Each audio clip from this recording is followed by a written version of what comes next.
Man. All right, well, episode 3, bro. The show Episode on the 3 road. Episode 3, yeah. of the Time SNS. flies. Yeah. You know what also just hit me while I was downstairs? No, it wasn't my mum. While I was downstairs making my tea. So our podcast is called the SNS podcast, right? Which stands for SK and Spear. But our Spear and I SK. yeah, yep, Spear and SK, whichever. Hey, take your pick, bro. Whatever it is. No, it This doesn't is matter. this is a We're all the partnership. same. Yeah, exactly. We're all the same. But our actual names are IRL names. You're Sam and I'm Sravan.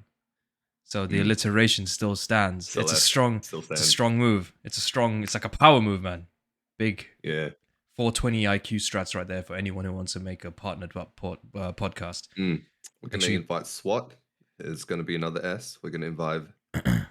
Who else is S? We can only invite people who start with S. Syntax, although I don't know if he'd be Yeah, interested in syntax. That works. that. Yeah. Only people who start with S. Because we're the better people. Yeah, the elite. The elite chosen. But okay, yeah, so in our last All right, so what are we going to be talking about today? Episode 3? Remind me again. We're going to be talking about relationships, bro. Relationships. Dropping the ball already. Oh, We talk about relationships, how to form deeper relationships, how to have friends, how to form good relationships, how to get out of shitty relationships. that's Everything it. to do with relationships. That's it. Yeah. Oh yeah. You literally took the notes and sent them through to me, and I was just like, yeah, okay, I'll just look at them, and didn't. But so, you didn't. Yeah. Drop the ball again. Crap. Shit the bed. That's right. This is why you're here, bro. This is why you're here, Sam, to keep me on track. Yeah. The better half of this duo. Yeah. Exactly. You are a better man than me. I wouldn't say that just yet. All right, enough of sucking each other off. Let's get the show on the road. First topic. Well, actually, I'll list through the topics. I've got them written down here. Okay. The ones we want to cover today are how to form healthy relationships, how to form deeper relationships, connections, having deeper conversations, etc. Yeah. More broadly, how to make friends. I think that fits with the first one. I think so. And the last one, how to get out of toxic relationships, how to exit them. Yep. All right, let's go. We'll start off. How to make friends, how to form healthy relationships. Okay. Do you have any takes on this? Yeah, quite a few actually, because I've been doing a hell of a lot of it over the last 3 months or so. So Good to hear. yeah, man. I mean, yeah, we've been speaking for roughly about the same time. Funny enough, since we started talking and sharing Something like that. our insights with each other, I've been applying your advice a lot more, which has helped me, internalize. One, I've internalized it, and then two, when it comes to the application, I find that the whole process of making friends has become so much more seamless. And it's not just from a standpoint of, oh, hey, I'm going to just, test myself and see if I can just make a friend. Like, as I always say, for anyone here who's looking at making friends, you have to ask yourself, well, first of all, what kind of friend do I want in my life? Like, what kind of person do I want? What kind of person do I want to be? First of all, that's the most important thing.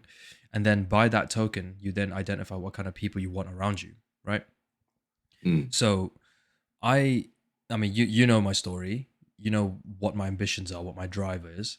And based off that, it's like whenever I see somebody that I feel sort of clicks or resonates with my sort of like mission statement, that's when I'll go and talk to them. And the thing that always comes back to my mind is authenticity and sincerity. And whether that's just trying to make a friend, trying to establish a professional business relationship, or even a personal like romantic relationship, I think authenticity is the biggest driver when it comes to meeting people and creating wholesome interactions. Because let's be real, man. People know when you're just trying to cop a fast one. It's like, oh, hey, dude, like your shoes, haha, be my friend. Like, no, the fuck, bro. Like, you give such a basic compliment. It's just gonna go over people's heads, or even worse, it's just gonna bounce off them. The way that I look at it is, you have to almost, it's like military strategic term coming in here. It's like you have to sort of like secure a beachhead, with that person. You have to do something that really hits quite deep with them, resonates with them, which will then allow them to give you the time of day. And that's when you Mm, show like elements of your personality, and you can then get a little deeper as to what your intention is or why you're speaking to them, etc. And then you find common ground that way. So yeah, mm, I've basically been using that sort of principle for the last 3 months, and I've been socially exploding, both in the physical world and also online with my online platforms. Yeah, I've just been commenting on people's pages, who have similar like self development pages or videos, whatever it is. I comment with something that I find authentically like inspiring about it. Rather than yeah, mm. bro, let's get it. Like insert 3 flame emojis. Like yeah, cool, nice one. Just the Yeah. standard like the standard like gym bro. Those ones rub me the wrong way, to be honest. Like I don't have a massive following myself.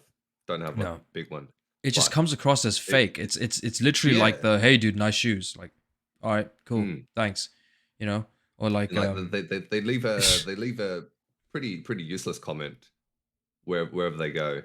yeah, And I think the hope is the idea is that, oh, there's a comment here. I'll click on the profile, but they're not really adding any value. So when I tend to leave comments, I don't do this very frequently, but when I tend to leave comments, it's usually at least a paragraph, if not more, yeah, like some analysis or some discussion about the topic at hand instead of nice video, bro. yeah. Thumbs up, two thumbs up. Something that the viewer or the author can actually look back on, can reflect, and be like, okay, Mm, cool. Like this person thought this was good. All right, I know what to do for the next video, or maybe I can change things this way. And it's quite funny you mentioned that because, especially when we talk about like engagement, for example, like on social media platforms like Instagram, for example, right? The Instagram algorithm, when it comes to engagement, which overall is what drives up your page to people to explore and like, like the For You page, etc., right? The primary thing that drives up engagement is the amount of characters that's used when it comes to the comment sections. So when people just say, like, let's go, or like, yes something short. sir, something short with flame emojis, it actually is null and void, because Mm, for it to count there needs to be at least four separate words that are that are put into the comment section for it to validate and be counted as engagement. So when people are just like king shit, or like king energy, or whatever it mm, is with flame emojis, it actually doesn't do anything. It's an empty comment, which is quite profound, because it's literally what I'm saying about giving an empty compliment, which is empty mm, words which have very little meaning. Like sure, okay, it's like a statistic, but that's all it is. People will say, oh yeah, mm. it's a comment, or that person said that, but it doesn't resonate with the person. So yeah, that's I the want to take a step back though gone. for this idea of I do agree with what you say. But I feel like that's one level in, whereas the foundation level, if you think about it, how do you meet anyone? How do you talk to anyone? How do you start off a relationship? Again, either platonic or romantic or Mm. otherwise. You have to offer your best foot. Everyone is meeting everyone else with their Yeah, best foot forward, presenting their best self. And that is, at least, the very first time, that's not exactly authentic. It is still you. I'm not going to lie and say, hey, I have, I drive a Ferrari or anything. That would be lying. But I would be yeah. presenting my best self. And then slowly, whether it's one day later or 1 week later or 1 month later, Mm. I would show more of my authentic self. So I do agree with what you said. But if your authentic self is super abrasive or super jarring, which sometimes I am with my very dry humor, people can't tell that I'm joking the first time around. They're like, Oh "Who's dude, that yeah, guy? yeah, yeah, What? yeah. What? I get it all the Why time is he as giving well. me shit? I barely know him." So I have to put on this extra smiley face, show Yeah, them that obviously I'm joking, diffuse the tension, and then go from there. But yeah, yeah, 100%. Putting your authentic self up front is a great way to filter out people who won't vibe with you, who won't jive with you. If you, let's say you're really into self-improvement, yeah, as we both are, yeah, and someone's like, "Oh no, that stuff is bullshit, and actively fights you on that front. Not saying you can't be friends with them with other activities or other points of discussion, but when it comes to self improvement, you know that you and the other person, you're not going to be seeing eye to eye. You're not going to be getting much value, potentially with an asterisk. I'll come back to that. You're not going to be getting much value when talking. Like it's like if you think self improvement is absolute garbage, and I just constantly talk to you about self improvement, and you constantly fight back and say no, self improvement is Yeah. garbage, then that discussion is not really going anywhere. Yeah. We're like But this instead of like this. the asterisk there is actually when it comes to teaching other people, when it comes to learning, one of the best ways of learning is trying to teach others. So actually, you might not be able to convince your friend, Yeah. but you will further strengthen your own resolve. You will be thinking to yourself, okay, actually, this is why I believe self improvement is right, or this is why I believe any topic is right, and go from there. You are further explaining to yourself, further reinforcing to yourself, so that even if you don't actually end up convincing that one person, you will convince the audience, whoever's watching on to your discussion. You see this a lot with politics and with a lot of things where people are really stuck in their own mindset. They're very stubborn about changing something. The point of those debates isn't to change the opposition's point of view, it's rather to change the audience's point of view, especially Yeah. the audience who don't have a firm mindset just yet. It's like, oh, do I agree with this guy or do I agree with that guy? They're like, both are kind of right. Let me watch this debate. Let me see how they talk things out. Yeah. That's an excellent point. Yeah. Do you know, I actually never thought about it that way because I've seen a few debates that the Houses of Parliament, a classic, you know, our Mm. politicians going head to head in their proverbial ring, just constantly. It's literally just like slandering each other with very eloquent words, Mm. very Oh, sometimes not eloquently. even eloquent. Sometimes it's just basically yelling at each other. Yeah, exactly. Or they just, yeah, exactly, just absolute like pomp just being thrown left, right, and center. But it's not so Mm. that the opposition will suddenly be like, "Hey, you know what? Yeah, maybe this guy's actually got a right idea. Like maybe I'm just a fucking idiot." It's it's more so that the audience, the viewer, like people like myself, other people, the general public, can be swayed. So yeah, I think bringing it back to how to sort of create uh, almost like a good first impression, or how to create a dynamic that can lead to a friendship or a relationship of sorts.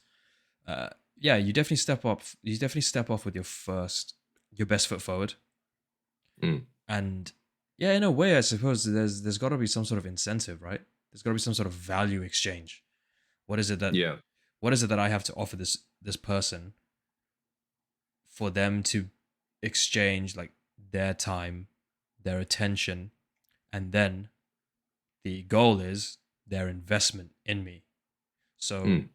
so yeah, I mean, I would say from my standpoint, authenticity always, because that's just how I operate. I don't really know how else um to approach, people, especially if I'm looking to make friends. I mean, yeah, sure, I could sway with manipulation tactics if I wanted to, or try and probe people with enticement. But then I've come to realize that, having done that before in the past, those types of relationships only last so long, because once that supply of whatever it is you use to entice them either starts to deplete somewhat, or or even or even if you just don't sustain it at the level that you engaged with, right?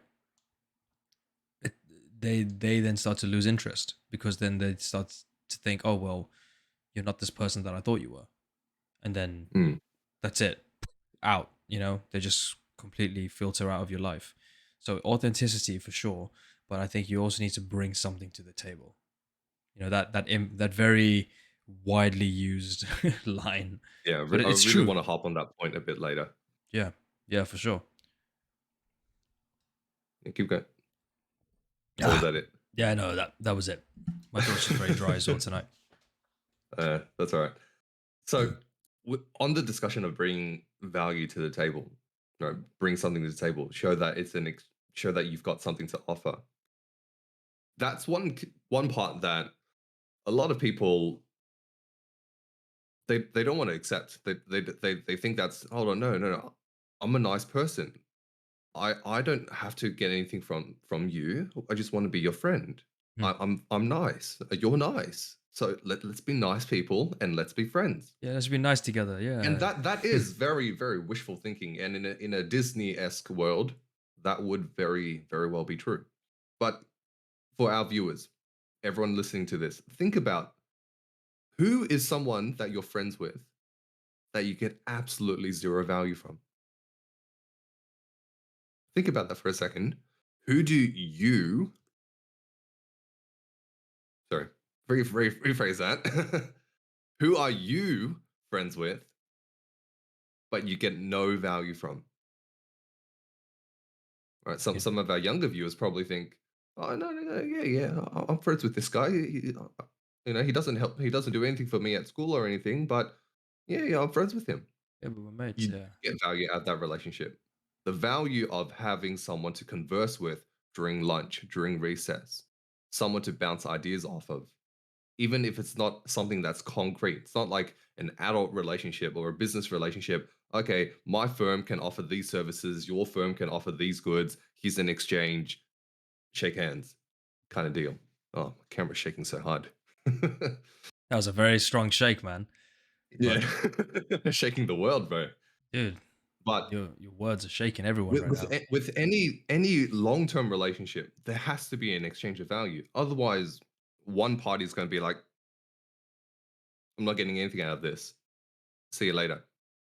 Yep. Later being never again. Yeah, never again. Even like actually, if you think about what we have right now, right? This is just like a podcast between two blokes on the internet. What value are we getting out of this? We are having, at least at the very minimum, someone to bounce ideas off of, right? I'm not an echo chamber for you. You're not an echo chamber for me. Although we do agree with most things, Yeah. at least when it comes to self improvement. So we can bounce ideas off of each other. And where we disagree, I will say, hold on, let me offer an alternative explanation, an alternative idea. And you'll say, yes, I agree, or no, I disagree because here's my alternative idea. And we bounce ideas off of each other that way. That's value, that's concrete value right there. Plus the fact that we just vibe a lot and we just talk shit a lot. Yeah, I mean that's one of the main reasons why we Yeah. wanted this podcast. Let's be Yeah. real. Off camera, everyone, like we talk a bunch of shit and we share some. Maybe we'll Oh, share those embarrassing stories one day. yeah, We, one we, day, we have a one lot day. of fun off camera. That's the whole point of it, man. But again, that within itself is value, right? So, Mm, like the whole concept of value doesn't even have to be from a like a physical gain. You know, like oh yeah, I'm yeah. gonna gain something from the in a materialistic sense. And even on that scale, it's like oh yeah, if I'm talking to this person, then I become like more socially uh what's the word I'm looking for, like elite, or you know I raise my consciousness or my awareness. Like value could be something as simple as I enjoy talking to this person. It's like you know Mm, like-mindedness, that's right? big value right there. That's actually the best form of value, because it's from that level of value that you then scale it into an infinite amount of other you know ideas or possibilities. A simple friendship can manifest into a greater friendship, which in turn could build into business, for example, because you both get each other, right? Just going on a very wild hypothetical here, but the principle of value isn't like physical. That's the point I'm trying to drive here, and it doesn't have to be based off what can I gain, right? Even though the word value, I mean, what is the, we should probably look up the if we looked up The the like dictionary. Oxford Dictionary thesaurus like definition of what value is, okay, it would it would have to do with gain, right? But the point that I'm trying to say is that gain doesn't have to have some sort of like a like a mercantile sort of value to it, right? Yeah, it doesn't have to be monetary. Doesn't have to be something that's absolutely tangible. Yeah, Could be very small intangible things like you said, I enjoy talking to people. I enjoy talking to you. So I like being friends with you. yeah, If I don't like talking to you, I'm not going to be friends with you. That's kind of the very basic that you. apart from business relationships, because you can do Yeah. that shit via email. Yeah. You don't have to see their face. You don't have to talk, you don't have to talk to their guts. It's just, It's like dear texting. business Yeah. owner, I have a business proposal. Kind regards, your name. Yeah. And then they'll either Mm, be like, yes, I like it. Good idea. Let's go ahead. Or, nah, not really my thing. And then that's it. You know, mm, it's like a very open send type of relationship. Whereas the whole concept of value is about resonating with your core, like your belief system, and then building around that. That's my definition. That's the way that I see it when mm, it comes to giving value. Namely, because all the people going back to the way that I've been socializing over the last couple of months, one thing that we've all got in common is that we have the same mindset. Everybody wants to elevate. Everybody wants to separate from, you know, the the the, the common muck. the common muck, yeah, like the former bad habits. I mean, I say this all the time, you know, in order to elevate yourself, you need to separate yourself. And I've said it so much that I've started to like speak it into existence. I'm like literally manifesting this Internalize stuff. it. I've Yeah. internalized it, which has now become my own like MO. And then like I always say this, like your own mental standing and your own vision of self is the way that you will visualize and visually project onto the world around you. Therefore, everybody that exists within that paradigm, everybody that's, you know, in front of you will mirror the way that you're feeling. That Yeah. within We've itself is, spoken about this in yeah, we've spoken about this in prior episodes. yeah, Basically, if I believe that I'm a stand-up guy, I'm a high value guy, whatever high value means to you, if yeah, I believe I'm a high value guy, I will take the steps, I will take the actions of a high value person. If I believe myself to be low value and just unworthy of praise, unworthy of attention, unworthy of everyone else's attention, then I will take steps, I will take the actions of such a person. The mindset, your mind is extremely powerful in that regard. You will, I know a lot of people, myself included, shit on the idea of law of manifest. What's it called? Law of attraction. It was like, oh, if I believe something hard enough, it'll come true. If I yeah, believe I'm a millionaire, I'll be a millionaire. Like that stuff doesn't quite work out. But what does work out, what the thing that I do agree with the law of attraction is if you have this internalized self belief of who you are, what kind of identity you have.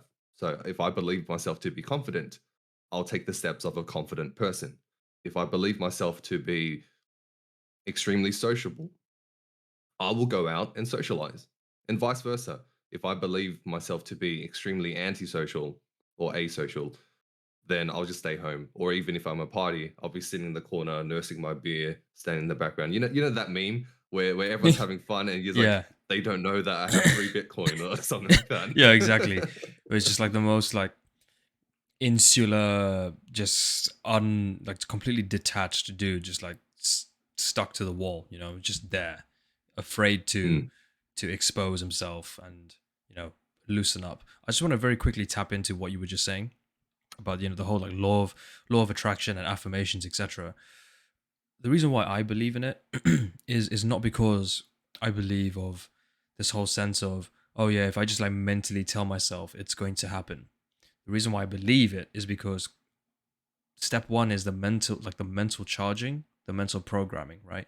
You're charging yourself with this vibration, this frequency, this energy that that that then sort of fuels and changes your thoughts.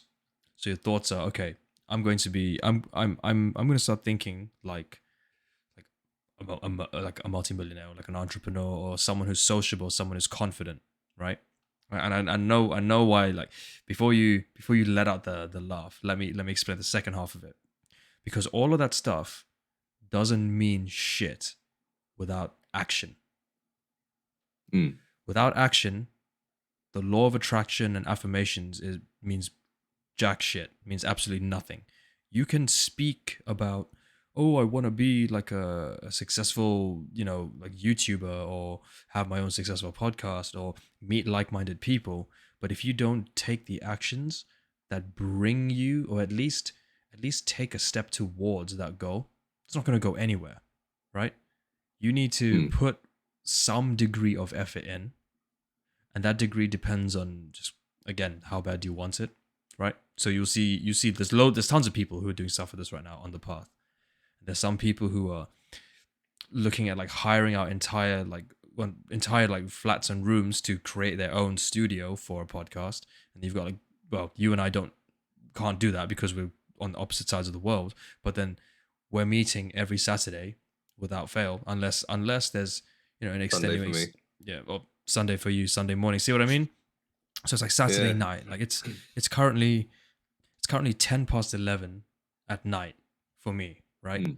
And I'm here starting up this podcast while it's like what, 7:30 for you?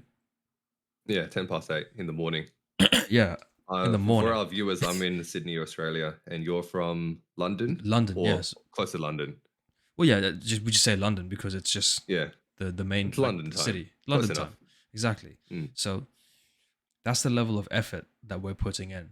Okay, I mean, we could have easily just been, hey, yeah, dude, it'd be so cool if we had a podcast. Yeah, great, and then Yeah, never take the steps in actually do starting a do podcast. nothing about it. Yeah, just talk about it in the Discord. So Yeah, I've got a real life friend yeah, who was like that as well. I think we all Actually, do. I is think we all have as many friends like that. yeah. When I M- when I bought this microphone, we got Many the same microphone. acquaintances. Yeah, Blue Mm, Yeti. I would say acquaintance as yeah, opposed to friends because I personally, and call me a snob if you want, I don't associate myself with people who just don't share the same drive or um, have the same motives as me in life. yeah. I know what you mean. Yeah. If people ask me, like if people on the streets, like, hey, do you have friends? I'll be like, yeah, I've got friends. But just like you, I would also label most of those friends mere acquaintances because our day-to-day interactions, they're fairly limited, and Yeah. for a lot of things we don't see eye to eye. So yeah, and a lot of people, especially those who have worked in the corporate world, would agree with this that your friends at work, they stop being your friends if one of you leave that company. So Yep. let's say you and I both work at not you and I, but let's say me and someone works at the same company.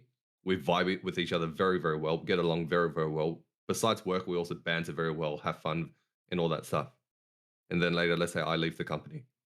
Well, that friendship is basically over. We'll say, "Oh yeah, we'll keep in touch, bro. We'll keep in touch." Yeah. Friends by But we circumstance. don't. Yeah.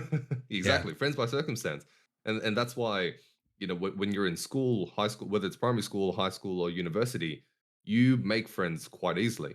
But as you've probably heard before, in the real world, in the adult world, people struggle making friends because there is no circumstance. It's only work that brings them together, and half the time, the people at work you might not like, you might not get along with. So your friends by circumstance, that pool of people to choose from just gets smaller and smaller and smaller. And that's why I know we're getting on a bit of a side tangent. We'll talk about social skills in another episode, but that's why developing your social skills is so damn important. Being able to just rock up anywhere and just make conversation and immediately have a friend within 5 minutes or so, that's a very, very important skill. All right. If we were to put this in business terms, this would be called networking.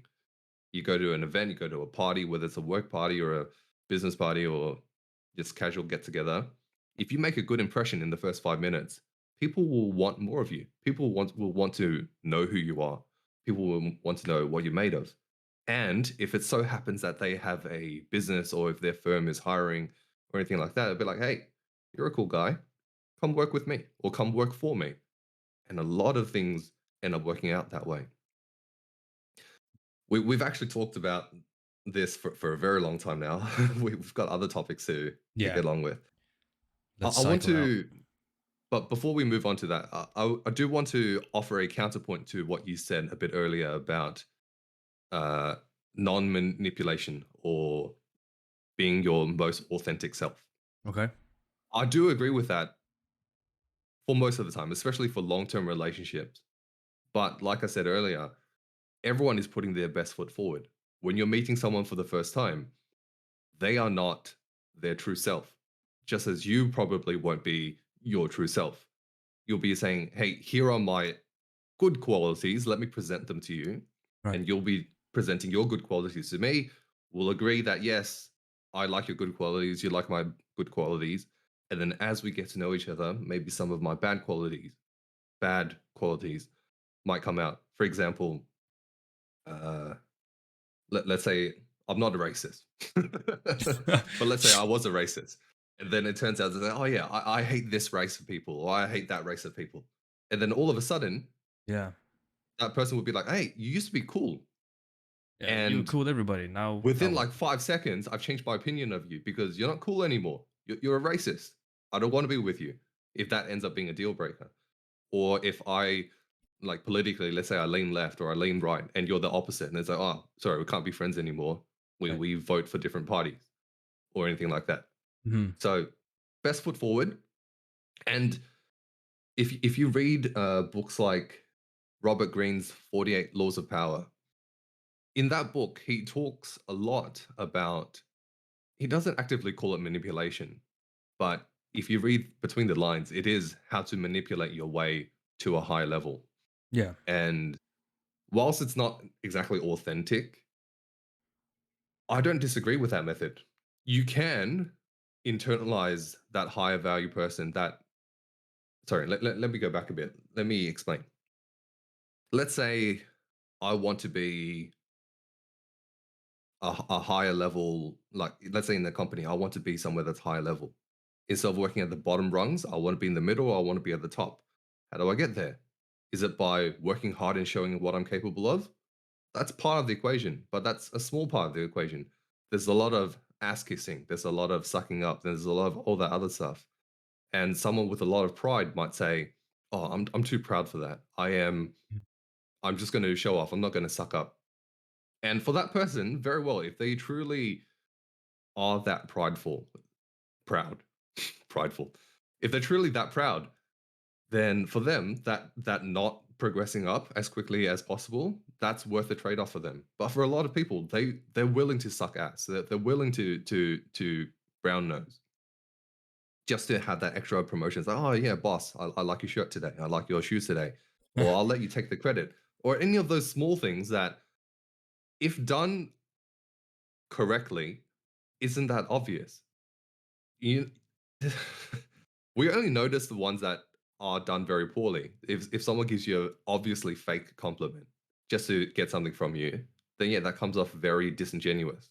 It's But especially. I was a gonna lot of say. people have Go on. mastered the art of complimenting to make it look genuine and Hmm. slowly extract value from you without you realizing or without you thinking, oh yeah, this guy's just a value sucker. He's not offering value. He's just leeching value from me. Right. But because they make you feel good through compliments, through conversation, through other things, I think I won't necessarily shit on that kind of approach. What do you reckon? I mean, I see a point. Um, I was gonna just say one thing that when it comes to when people try to play those compliments, when it doesn't work, it especially is the case when the person you're trying to compliment doesn't like you, or like they Yeah, just yeah. they just don't they just do not fuck with you at all. Like you hear this a lot, like especially like in the red pill community when it comes to like picking up girls and approaching girls. It's like yeah, like if you're an attractive guy, it's not even red pill, it's a black pill community where they say like, okay, if you're attractive and everything and you basically fit the whole like giga chad, like alpha demigod male blueprint, you can say whatever Mm, you want to a female, and even if it's something as weird as like, I just want to pick you up and take you home right now, she'll like giggle and laugh and think that it's cute because you're attractive. But if you were the 5'2", like stocky, like fat, bald guy with acne, um, mm. then she's gonna think you're a creep. And Yeah, yeah. I think like, and it definitely when it comes to like the social sort of person to person dynamics and how we all have our unconscious bias, that definitely plays a role, specifically when it comes to you're trying to say like compliment to curry favor, because that's essentially what it is, right? So Mm, I agree with what you're saying. um I say that one of the reasons why I believe in just truly just being authentic and genuine is because it filters out that whole little like almost almost like it's like an algorithm in a sense, like a social A mental algorithm, algorithm. like a mental algorithm. Because if you're just genuine and authentic and you come across as like boom, I'm just going straight at you with something that I sincerely feel, this is what I'm about, take it or leave it. That person then doesn't have to go through this whole rigmarole of, oh, do like what do they want? Are they just trying to like get X, Y, and Z from me? Or are they sincere? Whatever, because you're just laying it out there, right? So it cancels that out. The downside to that is a lot of people can't handle that level of forwardness or that level of directness Mm. because they themselves are not forward and direct. While it Yeah, may, it's a social game. yeah, Calibration. exactly. It's about calibrating. So I'll also say you have to read the room and pick and choose your moments wisely. Because yeah, even to a degree, like I will admit, like I still do the sort not like the empty compliments. I'll never give an empty compliment, but I will say something because I know that I'm trying to invoke a response that takes me a step closer to the result that I want, right? As Yeah. opposed to just being like, hey, like I want to like I want your money or something like that. I want to know how you, you know what I mean? Like I want to know how you do it, man. I want to know, like, tell me. Um, there's a game. There is a game that needs to be played to a Yeah. degree. So I agree. Like with Robert Greene, yeah, Robert Greene, the was it the 48 Rules of Power? Laws of power. Yeah, Laws of Power. That's it. That 100% is something that I will will stand behind. Not really. Mm. But It's we're not not really a actively counter. manipulating. Yeah, We're not actively saying, oh yeah, if I say these lines and if I put on this yeah, smile, if I yeah, we're not actively manipulating yeah, people. We're just kind of reading the unwritten rule book, so to yeah, speak. That if people will respond a certain way to certain actions, yeah. I think it's right? about also. Is Yeah, go on. go on. I was last point because we always end up derailing a little bit, which I Yeah, think is that's the nice. beauty But of our conversations. before we steer it back to the next point, I will say, because this actually will tie in quite nicely to the next point. Read the room, like read, like know your audience, like know the like when the expression, when you know the nature of the beast, you know how to conduct yourself. So when you know who you're talking to and what your intention is, be very intentional with what you're saying, then I don't think you can go wrong. Because Mm, it's not about running a script. Like yeah, you will get people who will run a script, and it's literally like the sleazy car salesman trying to pitch like a piece of shit and try and tell you that it's a McLaren, and you're just like, the fuck, no, go away, weirdo. But if you're just very intentional with what you say, I think that would be a lot more appealing to people generally than just the constant hey, how are you script, run the script. yeah.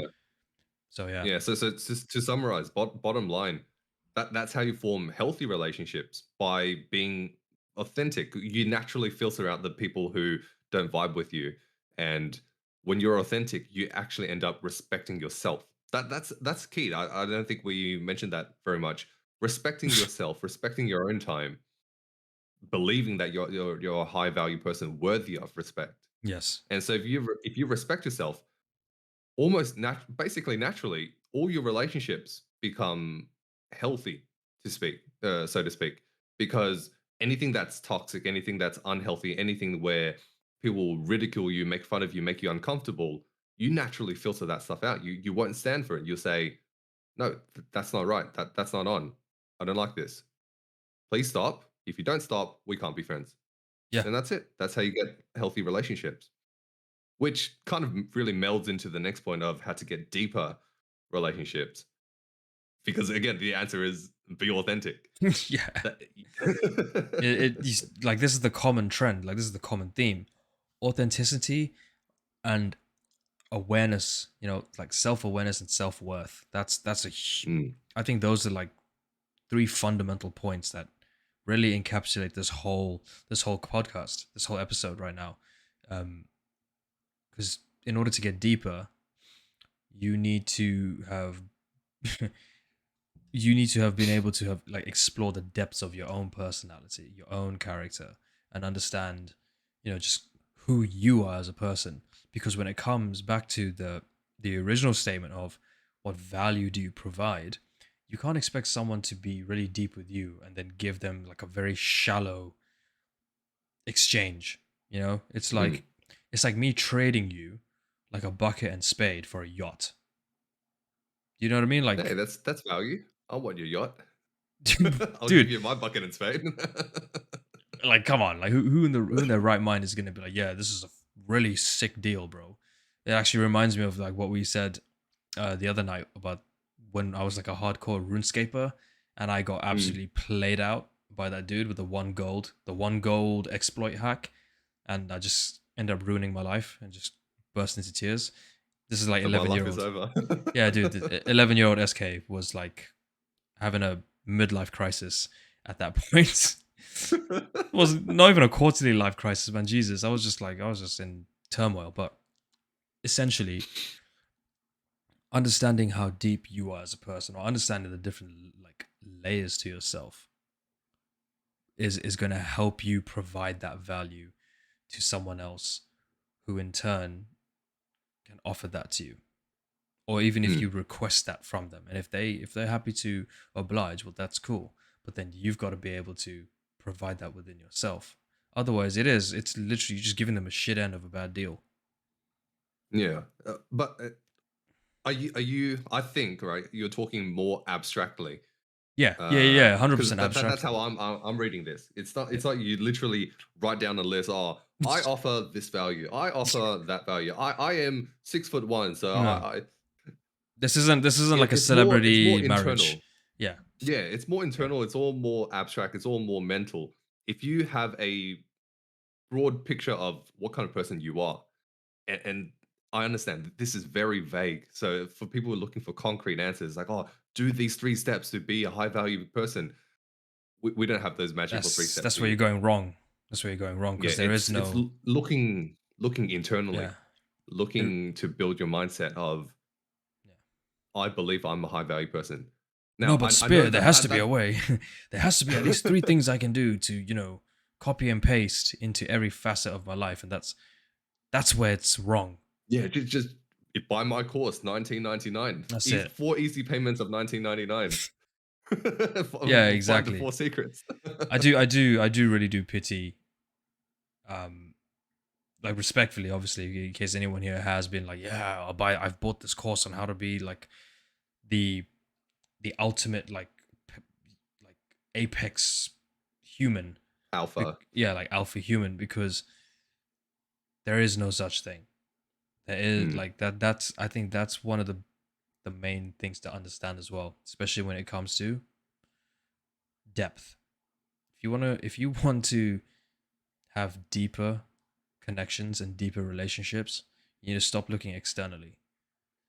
You have to go. But funny thing, with the people who actually pay for courses like that, they do end up seeing results, but not for the reasons you think. It's not usually the course itself that they paid for that brings value, although I don't deny that usually those courses have at least some nuggets of truth here and Yeah, there, some grains of truth. It's rather the belief that you have that, "Hey, I paid for this amazing thing, this yeah, amazing product, this amazing course. And because I've paid for this, I'm extra invested in my own outcome. I'm extra invested in reading this material or consuming this material. And because I'm so consumed by it, I'm so invested in it, I will take the steps to manifest my own success." It's like, okay, I've invested $100, I've invested $500 into this, right? And both of us have done do coaching, so you would know, hopefully, we would know that our clients see some value in this, and then because they've paid us that money, it would be a waste, a massive waste for them not to do anything with it. So they will take yeah, the steps so to not waste their money, to get their money's worth, and then that alone brings you so much closer to your goals, yeah, brings you so much closer to being that high value person that you dream of. It's not because, like, it's helpful to have a coach. It's also helpful to have resources. But ultimately, you do the work. The work is all in here. It's all about your mindset. It's all the mental. That's what it is. Like ultimately, that's what you're paying for. When you think about it in the Mm, greater scheme of things, it's like, yeah, sure, you have like a video course or like, you know, a one-to-one coaching session, but the whole the whole point of that, it can be as glitzy and as glamorously dressed up or as basic in terms of the content that you're consuming. The the important thing is how you receive it and how you digest it and internalize it, because that is ultimately what shifts your mindset. So yeah, like, by all means, if it helps you, go ahead and take courses and stuff like that, but understand that it's not the course itself that's going to change you. It's your interpretation, adaptation, and internalization that changes you and changes your behavior mm, and changes your outlook and changes, like, essentially the way that you were programmed and the way that you function. So yeah. I'm that thinking that we should that's deep. yeah, I'm thinking we should change this podcast name to the Mindset Podcast. Dude, it is very The SNS much Mindset the Podcast. SNS mindset. Yeah. I mean, when you think about it, it is all very much mindset. Again, as cliche as it sounds. But you see, this is the thing. There's a reason why, they say like, oh, there's a reason why it's cliche, because it's been said time and time again and been proven time and time again. Mm, So the concept of this is, it is all mindset. You want to get into, like, you want to make friends, it's mindset. Adopt the mindset of, I'm somebody who has value to offer to the world. People are interested in the value that I have.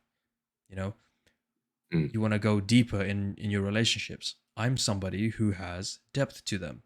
People are interested in seeing the different, like, sides to me. In turn, I am interested in seeing the different sides to other people.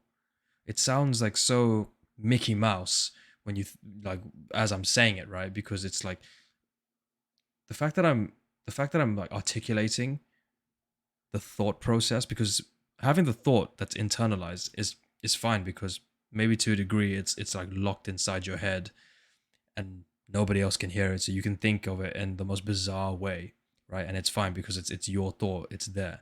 But the moment you start verbalizing it and it's out there in the ether, it sounds a bit weird, because I mean, that's literally the thought. The thought is, oh yeah, I'm somebody who has value. People are interested in me and I'm interested in people. May sound a bit weird to say it, but the more you start to think it, you start to believe it, you then start to, you couple that with action, you start to manifest it, yeah. right? I It's mean, what we've been saying this whole time, not even just this episode. In past episodes, we've been hammering this point in. If you believe literally. something, you'll take the steps to manifest it. Maybe That's we it. should give an That's anecdote. all of it summarized. Maybe we should give Yeah, like an anecdote on you well, got this one. this this topic on how we've gotten deeper. Yeah, I've got one. I've got one, but I'd like you to go first this time. Oh, you're too kind. I'm putting you on the spot. Oh, spotlight's all on me. All right. So I've shared with you the story of how I grew up in primary school and high school being bullied every single day. And Yeah, a lot of our viewers have seen that episode where I actually was it a podcast with you or was it just one of my own? I think it was one of my own lectures. I But think it either was your way, a lot lecture. of Yeah, people watching this, a lot of the people watching this would come from our Discord community and they would have heard that story before. So for those of you who haven't heard that story, I was born here in Australia, but I spent my childhood years, so up to about five, yeah, roughly 5 years old. Grew up all in China, so didn't speak a word of English when I came over. And basically, right after I flew back to Australia, a few days later, I started kindergarten, and I did not understand a single word of what anyone said. And so I would always go to the one. No, there were two other Chinese kids in my class, and I would always bug them. Hey, what did the teacher say? What did the teacher say? What did the teacher say? What did the teacher say? They don't like that. You can imagine, like, no one likes having this yappy kid in your ears, like, "Hey, what did the teacher say? What did the teacher say? What did the teacher say?" And the teacher didn't like it. No one liked it. Everyone told me, "Shut up." And but by the end of that year, I had a decent grasp of English. In fact, I would say that I had a better grasp of the English language than a lot of my peers because there would still be talking in like baby talk and not using proper grammar. But my dad, he hammered proper grammar into me. Even though he doesn't speak English very well, he would buy the books. He would spend the time sitting down with me. He's like, "Okay, here's where you use this word. Here's where you don't use this word. Here's where you use a full stop. Here's where you use a comma, and all that stuff." And I'm really grateful that he spent all that time with me reading. Yeah, and that's why I was really, really into reading as a kid. Yeah. Still Double am, but W dad, man. definitely as a kid. Yeah. But even so, at that point, by the end of the year, because everyone had just grown so accustomed to just pushing me aside, basically telling me, "Get lost, you're a loser." I had to internalize the mindset that, yeah, I'm a loser. I don't deserve to have friends. I didn't deserve. And, this is when I'm like 6 or 7 years old, but I already internalized that. So my grandma, she's a very devout Buddhist. She is always of the belief that people will recognize your value. If you offer value to them, they will uh, be thankful. But and that in a broad sense, that is true. But from a kid's perspective, you imagine when you're 7, you're not walking around thinking, "Oh yeah, which one of these is a high value person? How do I get value from these people?" No, you're just a kid. So my way of offering value to them was like during recess or during lunch when they're playing whatever sport with a ball. If that ball ever runs away, I'll be the first one to chase it. That's my way of offering value. It's like, look, I got the ball for you. I chased it back. Can I join your game now? No, go away. And I would offer because like I was really good at math, still really good at math. I would offer to do their homework, the math homework. It's like, I'll help you with these questions. Will you be my friend? No, do the questions for me, but I'm not going to be your friend. Yeah. And so that further internalizes that I'm just like some not even second class citizen, like some third class citizen, someone unworthy of being friends with. That continued. So like in year 5, I changed schools. In Australia, we have something called opportunity class, which is basically classes for smart kids. Not to toot my own horn. I went there, but I carried and everyone was a fresh face except one person. But because I carried that mindset that I'm unworthy of being friends, within a week, I was already like everyone started bullying me again. Not actively bullying me, but they were excluding me. They were making fun of me. They were just treating me as I saw myself, which is to be low value. And then in high school, so year 7, because I went to a selective high school, so like smart high school, a lot of the kids from my smart class in primary school moved there with me, which means I didn't even have to wait a week. Within day 1, I was already bullied again. And that continued all the way to the end of year 12. Throughout, I don't know at which point, but like throughout, I started thinking, hold on, this isn't right. What makes me low value? What makes me unworthy of praise, unworthy of attention, unworthy of friendship? And I would observe the dynamic of like other people. Not everyone was popular, and there were also some social outcasts. And I would try to analyze what makes me part of that group, right? Like even from my own perspective, I don't want to associate with those social outcasts because that Yeah. would make me one of them. And yet I was a social outcast. You know what I mean? It's kind Yeah. of it's kind of what's the word? Hypocritical that I would look down on them, but I am one of them. I would look down on the social outcasts, the unpopular kids, but I was an unpopular kid myself. It's like, what right do I have? It kind of felt weird. And I would search like, oh, how to be popular, how to be cool, how to this, how to that, and then I kind of just accepted it. For a long time, I cried myself to sleep every night. I would dread going to school the next day. I would just dread. Like, I'm so glad I didn't end my own life, but for a very long time, I was contemplating it every single day. Literally, one of my bullies is called Jeffrey, an actual Jeffrey.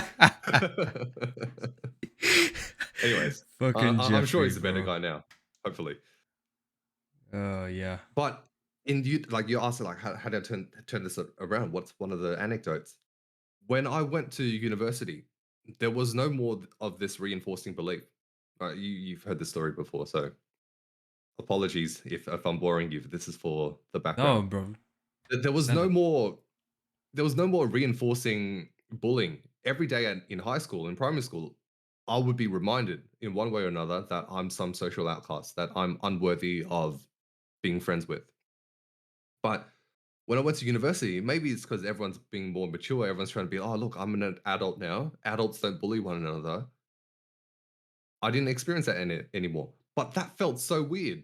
I had this cognitive dissonance because internally I was still believing I'm low value. I'm low value. I'm low value. I'm very low value. I'm very unconfident. I don't know how to talk to people. Kind of person. But no one was treating me like that. At least not outright. So I started reevaluating. Hold on, maybe I'm not so low value. Maybe I am worthy of some love, some praise, some friendship, and all that good stuff. And so one day I kind of just did it as like a social experiment because I think I read it, don't remember where I read, maybe it was a video of just like doing something outrageous, like bungee jumping. Like no one in their right mind falls off a cliff, but because you have that safety harness, you can kind of convince yourself that, yeah, I'm safe if I jump off this cliff. No one in their right mind says, oh, I'm going to jump off this cliff. But people do bungee jumping, which is quite literally jumping off a cliff. The only difference is you've got some safety harness, right? So that way you won't like completely die. Same thing with the social interaction. You have the safety harness of just walking away. If a social interaction goes bad, you can just walk away. So I tried that.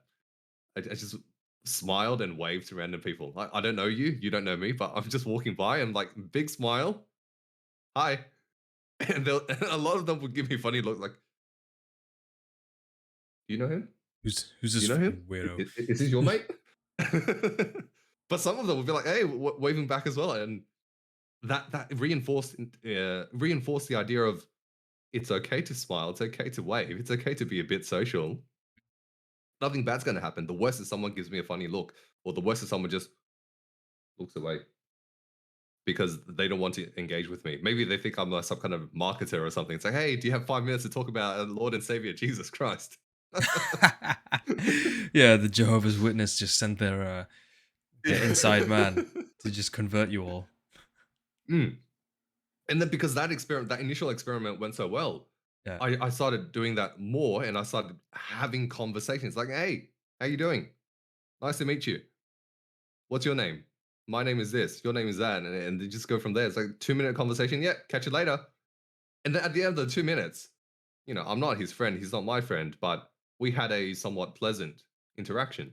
And who knows, the next time I see that, and this happened a lot, the next time I see such a person, we'd be like back to friendly banter. It's very surface level because how deep can you get in 2 minutes? It's very surface level, but you build up from there.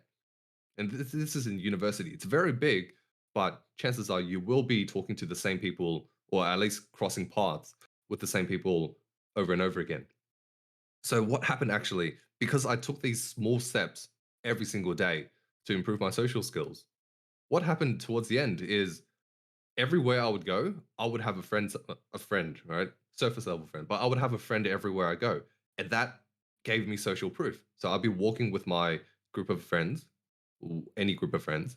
And then as I'm walking from one class to another, I would just be waving to people all the time and they'll be waving to me all the time. And then everyone who's watching that interaction, right? They don't know that we're just surface level friends. They'll be like, that guy's a popular kid. Maybe I can get some value by being friends with him. And that just like it's like a compound effect. All of a sudden, I became one of the so-called popular kids. Everyone wanted to be friends with me, even though a small part of me deep down is still like, I'm scared. I've never had this much social interaction before. I'm like What am I really doing? scared. I've got like all these people that just want to be in my zone. I don't even know what the zone is. Yeah. So, Yeah. it's hard to rewrite eight, 18 years of your childhood. Because this is Oh, again in uni when I'm like older than 18. It's hard to rewrite so many years of your childhood. So even to this day, like I'm 27 now, even to this day, a small part of me is still very, very happy and very, very content just being with by myself and not having to talk to anyone. But that part gets smaller and smaller as I further and further reinforce that it's okay being social. It's okay talking to people. And furthermore, it's okay standing up for yourself. It's okay to have disagreements. Because one very big, and this is again had to be in a healthy relationship. If you never stand up for yourself, then people are going to walk all over you. You're a literal doormat. People just step all over you and they'll be like, oh, you never fought back, so I thought it was okay. You never said that you don't like this. I thought it was okay. But if you stand up for yourself, especially at the very start, people will see that, hey, let's not mess with this guy too much because he will stand up for himself. Obviously, I'm not saying punch them or anything, but you can stand up for yourself verbally. It's like, hey, I don't like that behavior. Stop it. You don't even have to go like, oh, please stop. Just you give them a funny look like, the fuck do you say that for? Stop it. Don't be stupid. And a lot of people, just because you so brazenly said that, they'll be like, oh, okay, I'll stop it. Okay, yeah. sorry. You know what, man? It's funny you mentioned that because so earlier today I was cutting the grass. I was listening to a podcast, and it was more of like a reaction sort of breakdown video. But there's this channel called Taekwondo. Don't know if you've heard of him. Mm, He mm, he's actually in. He's very big on self development as well. He does a lot of breakdowns of say like red pill coaches, and he basically debunks them. He actually encourages people to step away from that behavior, that away from that ideology. So I'm a big fan of taekwondo. Like shout out to taekwondo because he's honestly doing essentially what we're trying to do as well, which is bring people away from these subgroups that tell you how to direct and live your life, and just live, simply live for you, live to be yourself. Basically, what he was saying in this video I was listening to while I was cutting the grass was there are no good or bad people inherently when it comes to your social dynamic.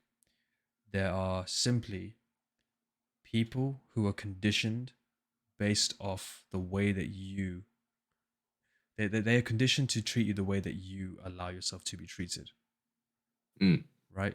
So, like you were saying, if you constantly carry yourself with this very like low value uh, mindset that, oh, people can say what they want to me and I'll just let it pass because it's what I deserve, right? I am always the one that's vying for people's attention and affections, so I'm always going to be at the bottom of the ladder.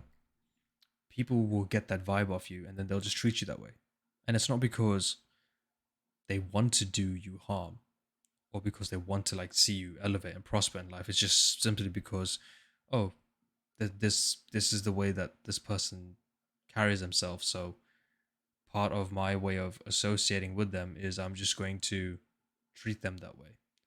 But Yeah, fall like into you their frame. Yeah. exactly fall into their frame. We talk about exactly like establishing framework. So part of I think the process of like developing healthier relationships is also building your own framework and holding yourself to a certain standard. And yeah, like respectfully, you can always put your point across and be respectful about it and say, listen, I don't appreciate being spoken to that way, or I'm not prepared to do that because it's not my belief system. And Mm, someone may like other people may have a conflict of interest, but there's one thing that they will do. They will respect the fact that you took the time to stand up for yourself. Because the harsh reality is like not a lot of people do that. A lot of people will think it, but then they won't do anything about it. They won't act on it. yeah. And then that just changes the dynamics of their frame. And then the other people or people around them start to think, okay, so and so is a pushover. So and so doesn't mind doing my work because I want to clock off early. And they'll do it anyways because, that's just the type of person they are. So and so doesn't mind bending over backwards for me because they've allowed it to happen so many times before. And I was listening to your story very intently.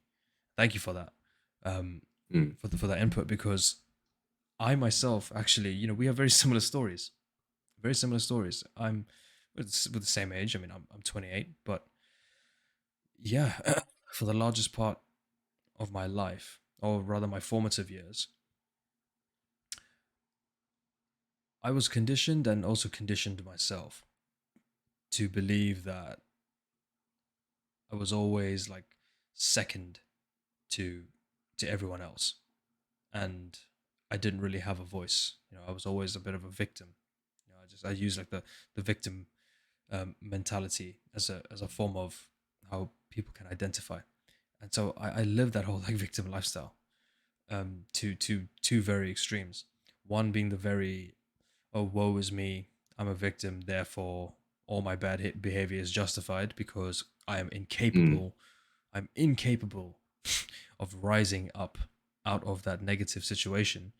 And then the flip side of that was like this angsty, especially during my teenage years, like this very like angsty, sort of like edgy, like mentality of like, yeah, well, I'm just like a downtrodden outcast, so like screw everyone. I'm just gonna continue to perpetrate my my my behavior until I Yeah, me realized that, against the world. yeah, The exactly. It's world like against me. pretty much me versus the world.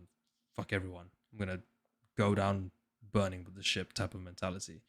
But then I realized that the world doesn't owe you anything, and it's up to you to show people who you are and how you deserve to be treated, not the other way around. At the very beginning of this episode, you said it's like this Disney mentality that people have, where Mm. it's like, in a way, we are all like damsels in distress, and we're waiting for someone to be our knight in shining armor. You know, in some way, shape, or form, right? It doesn't even have to be romantically. It's literally like, oh yeah, I'm waiting for my big break. I'm waiting for that opportunity. I'm waiting for that phone call. It's like, yeah, like some high some like high value CEO from some 9-figure earning company is just gonna suddenly wake up one day and just be like, oh yeah, I rubbed my magic 8 ball and this came to me. I have to call this guy specifically, find his name in, I don't know, fucking yellow pages or some shit. Some bullshit, Do right? you And guys just be still like, have that yellow pages? I don't think so. I think that stuff is aged out. That thing's been Yeah. phased out. But you get what I mean, right? It's like, well, I need to go Yeah, on it shows our age Craigslist. right now. I know, Jesus, bro, don't even get me started on that. But or like something like, yeah, I need to just like, randomly go onto Instagram, search up this guy's handle specifically, and then DM him and be like, hey man, you want a Yeah, I job? want you. Yeah, I want you. Yeah. You know, like, no, you have to go out and put yourself out there, Yeah, and you make the thing happen. You make the magic happen. The you magic doesn't establish happen your to you. frame. Exactly. So I think, along with everything else we've sort of bundled together, you set the precedent. You build your frame. You establish the the level of treatment that you would, sort of give to yourself. You set the bar, you set the tone, and everybody else falls into line. And for those who don't fall into line, fuck off. It's as simple as Mm. that. It is as simple as that in my book. If you're not on my page, if you're not on my wave, that's cool. There's the door. I'm not prepared to deal with, you know, again, use we're using like the buzzwords low value, um, or even when it comes to high value that comes with a sense of cockiness and arrogance. Like, I know how to do this, therefore you should follow me because I know better and you know nothing. It's like, no, because there's no exchange there. Do not try and dominate my frame. Do not try and dominate me, because Mm. I don't I don't tolerate that level of treatment. Some people are okay with that. Some people are okay with being spoken to as if they're dirt. Me personally. I mean, I lived an entire lifestyle where that was predominantly the way that our superiors spoke to us. And mentally, I can tell you that just the like words carry energy, man. Words do matter.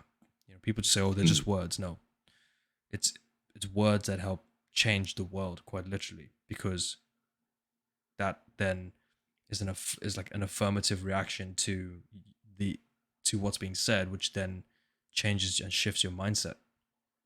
So if someone's Yeah. constantly talking to you like you're dead, like again, those kids being like, "Oh, don't talk to us," or "Yeah, sure, you can do our Yeah. homework, but we ain't gonna hang out with you because you're a weirdo, you're a loser," and then you just think, "Oh, fuck, yeah, you're right. I guess I am just only good for doing your homework, but because that's the only interaction I get, I'll take it." Similarly, it's Yeah. like, I remember one of you know, my, not one, like all of my teachers in primary school. I don't know if this is like a school phrase or like specific to my school, or if everyone uses this phrase. Sticks and stones will break my bones, but words will never hurt me. oh yeah, Have you heard that phrase? yeah, many times. Yeah, they use it. They Yeah, they use said that in at your my school school too. too. Yep, Yeah, like I always found that really. it's bullshit. Yeah, words, like okay, I words understand hurt, bro. logically that yes, sticks and stones. If someone punches Yeah, you, someone throws rocks at you, yeah, you can get physically hurt. But words will never hurt me. Yeah, they're not going to physically leave scars on you, but I think worse, they leave mental scars in you. yeah, like when your But parents say words they're will never hurt disappointed me. in you, that shit hurts. Yeah, Or like, hurts like no other. yeah, exactly. So yeah, words. I mean, yeah, it's like a very basic sort of. I call it like soft armor. It's like a soft Mm, armor quote to try and try and sort of build a form of resilience, yeah, which actually as that's the point I wanted to make. How to how again going deeper and then develop stronger relationships. You need to have a level of resilience. yeah. So Go on. I think that phrase "sticks and stones will break my bones, but words will never hurt me." I think from the adult perspective, from the teacher's perspective, yeah, it makes perfect sense because they have the rational brain, they have the logical brain to say that, yeah, if the kid calls me ugly or the kid calls me stupid, that's just them being a kid. That's just like, well, why do I care what a kid thinks of me? Yeah, Like lions don't care for the opinion of sheep. yeah. But from the kid's perspective, from the sheep's perspective, Oh, it they means definitely everything. care about the opinion of the lion. It's Hmm. like if I piss off the lion, he's going to eat me for dinner. Yes. It absolutely does matter for kids. And so such a is my frame rate getting choppy? Is my camera feed choppy? Your camera is slightly choppy. Yeah, I don't know what's going on. Is that overheating? It is heating up. Heating Yeah, up a bit. whatever. Okay. Who cares? People are listening to our voices, not looking at our beautiful faces. Be surprised. But yeah, I mean, 100%. Yeah, especially when you're in. I find so. I strongly agree with your message, because when you're in a position of power and you're the leader, the opinions of your subordinates matter less than if you are the subordinate following the instruction of the leader, because Mm, your objective is to basically appease the leader and accomplish the goal, right? So there's also elements where what makes a good leader, etc., but fundamentally there's a hierarchy. It's like the alpha and the it's like the alpha and the beta. The beta submits to the alpha, right? I hate mm. using that terminology. It makes me cringe every time I say it now, but it's the easiest way to sort of illustrate my point. When you've got Yeah, somebody and who's for our at the top, viewers, when we use phrases like alpha, beta, and like things like that, frame and stuff like yeah, that, we're not taking it literally. We're not saying, oh, this person is alpha, this person is beta, yeah, and no, that's it. There's no other. We're not taking it literally. We're just using these words as an established framework so that we can better express our ideas, so that we don't have to build up a framework of our own, and that would take like 3 hours to explain. You guys know what, like conceptually, you guys know what an alpha is, what a beta is, or someone who's cool and dominant versus someone who is meek and submissive. Right? We use those words like that. We're not literally thinking, "Oh yeah, bro, what? I'm such an alpha.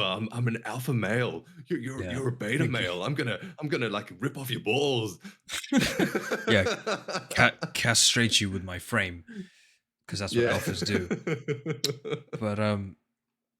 But yeah, words definitely hurt. I mean, even in the adult world, the Mm, the big bad adult world, like words fucking matter a great deal, man. I mean, yeah. it's one of our primary ways of communicating with each other and Mm, communicating how we feel and what we think. So, 100% words matter.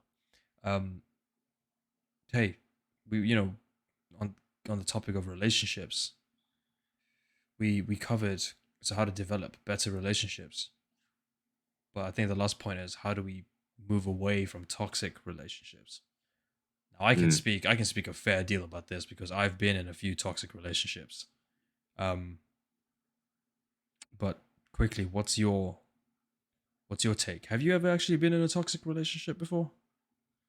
I don't Not think. a so th- just like with the alpha beta thing, when I look at toxic, it's not that one person is 100% toxic and nothing else. Right. Is that some people have toxic elements to them, Oh or yeah. parts of their personality, parts of who they are, or anything like that, where it's not conducive to a healthy relationship. Like that's how I see it. It's a healthy relationship or a toxic relationship, but it is on a spectrum. So you could have most parts of your relationship being healthy, but for example, if your friend gets really triggered when he drinks alcohol, then you know to avoid that person when he's drinking, when he's drunk, because he turns into a completely different person, right? So the alcoholic side of him might be toxic. Or when it comes to, let's say, a friend who you get along with very well, but anytime politics gets brought up, he turns into a different person, starts ranting about politics. I feel Then like in you're that talking case, about my own friendship group right now. That's two very, very, very yeah, speaking from experience. yeah, yeah. Two very specific points you just dropped there. But yeah. Yeah. So for those and like okay, so those are more mild, I'd say, because for the most part, those kinds of relationships are still healthy, they're still conducive, they're still wonderful to be in. But there are some people who are just outright assholes for no good reason, and they won't respect your space. They won't respect who you are. They'll just say, "Oh yeah, I don't give a shit about you. Fuck you. Who cares?" Maybe they're coked up and they think they're God. Maybe they do have a God complex. For whatever reason, those people, they are more toxic than they are healthy. The way you get out of those kind of relationships, I know it's like sounds ridiculously simple, but you just stop hanging out with them. You just walk away. You just disengage. Yeah. I mean, But I know that that is like bleeding obviously. It's blindingly obvious. Oh, thank you so much for telling me to just walk away, bro. Like, yeah, it's stupid. Here's some more nuanced ideas I want to present to you. I like to think of myself as someone that people would be lucky to meet. As in, people should be better off for meeting me and not the other way around. No one should ever regret meeting me. Sure, I've had fights, right? I've had relationships with people where feelings were hurt.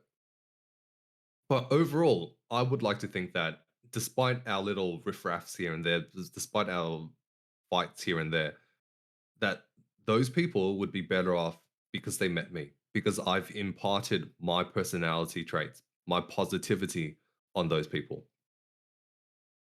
And so the way I treat the smaller toxic relationship, like where the toxicity isn't like an overwhelming amount, is be that rock I like to imagine a storm of toxic emotions, and they are the kite flying around trying to run circles around you. Instead, you're just a rock. You're just a boulder sitting in the middle of that storm, a massive boulder, so that no matter how strong the winds are, your rock stays put. And sooner or later, you're anchoring that kite. Like that kite's flying around in those toxic emotions. If that kite somehow anchors itself to you, then no matter how strong the winds are, as long as the string holding onto the kite, so that's going to be your, let's say, I'm thinking of this analogy up on the spot. So if that's going to be your emotional resilience holding onto that kite, after a while, they will mellow out. They will just accept that, okay, if I just go crazy around this person, he's not going to respond. So I'm going to be less crazy. And over time, your personality melds into theirs. It bleeds into theirs. But that also means the flip side. Their toxic personality can bleed into yours. So this is not quite toxicity, but with my current girlfriend, at the very start of our relationship, I was very stingy. Like I had this view of money that I want to retire as soon as possible, so I have to scrimp for every dollar, save every dollar. I would buy the cheaper foods. I wouldn't buy expensive clothes, or I would buy like $10 t-shirts, $20 for a t-shirt. That's too much. I'd spend at most $10 a t-shirt. And she was quite the opposite. She was like, "Oh, I want to go fine dining. I want to buy expensive brands. I want to explore the world, go travel, and stuff like that."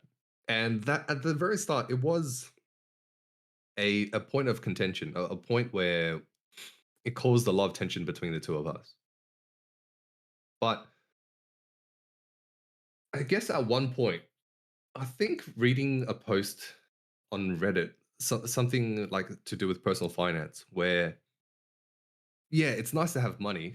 And holy shit, this choppy camera is really distracting me because I can see myself in the feed. Like at some point, I just read, okay, when you die, that money you don't take that money with you to heaven. Like in Chinese, we have this phrase, your body or your mind is in heaven, but your money is still in the bank. You're not taking your money with you to the bank to heaven. Yeah, So yeah. there's no point saving up if you're never gonna live. Right. So that's why a lot of the stereotypical personal finance guru who like, oh, I only eat beans and rice. I only eat like instant noodles. I I could never minimize my do that. costs everywhere. I could never do that.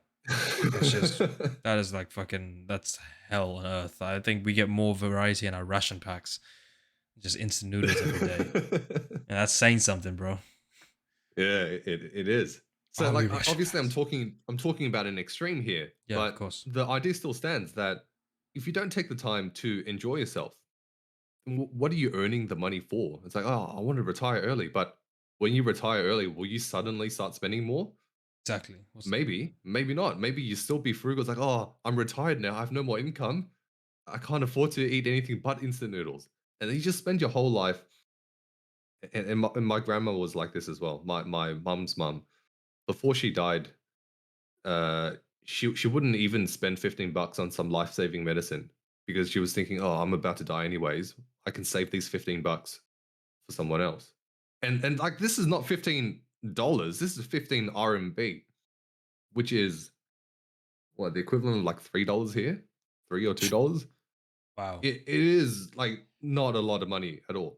But she Three would rather save that dollars. money. Yeah, she would rather save that money because she grew up in war in famine where her family lost a lot. So when she was like a really small kid, she was quite well off. But then there was a war with China, Japan, and like all the ramifications that came with that. And as a result, she basically lost everything. Her family basically lost everything, and she went from a life of relative luxury, as luxurious as you could be 100 years ago, or not 100, like what 80 years ago, to a life Yeah. of relative poverty. And then the mindset switched so quickly. It's like, oh, I have to scrimp for every last cent. I can't waste anything. And she grew up her entire life that way. So even when she raised me, or when she came to Australia to raise us for a bit, she would buy the cheapest meats, the cheapest vegetables, the cheapest everything. The meals that she cooked, whilst nutritious, they didn't taste the greatest because she would cheap out on everything. And we could live off of $50 a week for groceries for a family of five. No, family of 6. $50 for grocery. Like, granted, inflation didn't kick in as hard back then, but still, $50. That'll be like what, Insane. 100 or $150 here for Yeah. 6 people. $150 a week. That's really stretching your money, and she made it all work because she bought the absolute cheapest everything. Damn. Anyway, we're getting derailed here. We're talking about Yeah. toxicity. So Toxicity. over time, reading after reading that article, I was like, you know what? Having a healthy relationship is more important than saving $10 here and there, saving $50 here and there. And whilst I am a bit poorer as a result of going fine dining here and there, buying some nicer clothes here and there, in the grand scheme of things, looking back, I'd say it was worth it. It meant that we no longer had these constant fights. It wasn't massive fights, but it was always a bit like, oh, I'm disappointed. I'm sad that we're not eating at the restaurant that I like. Instead, we're eating the cheap stuff, right? Like, yeah, it's good and all to save money, but once you have a decent earning, once you have a decent asset base, like mine's not enough to retire by any stretch, but I've got some money in the bank that even if I lost my job, I don't have to worry too much. I'm still living at home, so even if I don't have those savings, I still have. I don't want to rely on my parents, but if worst comes to worst, then I still have my parents to rely on. I still have like a household to rely on. So it'll never get to the point where I have to scrimp for every last cent, which means I can afford to live a little. I can afford to buy a few nicer things here and there. Like, for example, these earbuds I'm talking to you through, these were about $100. Not the cheapest, not most expensive. The headset I was talking to you on yesterday, right, showing off my earphones. These cost a pretty penny. These were 550 Australian dollars. And Nice. I can't reach over there, but I've got another headset over there. Sennheiser 6XX. Like I spent a pretty dollar, like I spent a lot of money on my audio equipment because I enjoyed the way it sounds. 4 years ago, before I met my girlfriend, I probably wouldn't. I was be like, yeah, I can dream about spending $100 on headphones, but I wouldn't. I would spend and get $10, the cheaper stuff. So the takeaway there is she influenced me the same way I influence her. Now she doesn't think about just spending money on a whim just because she can. It's like, oh, that looks pretty. I want it. She still wants it, but she'll think twice before spending that money. She'll still go fine dining and brunch here and there, but she won't do it as often because she knows. I would like to think I played a role in teaching her the value of money.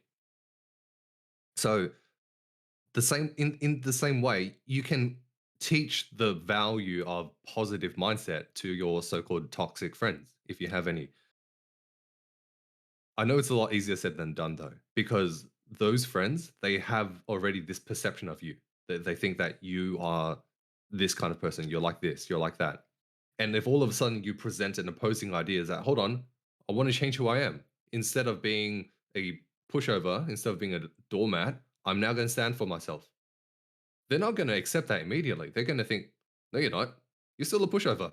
What do you mean? You were a pushover yesterday. What changed? Nothing. You're a pushover.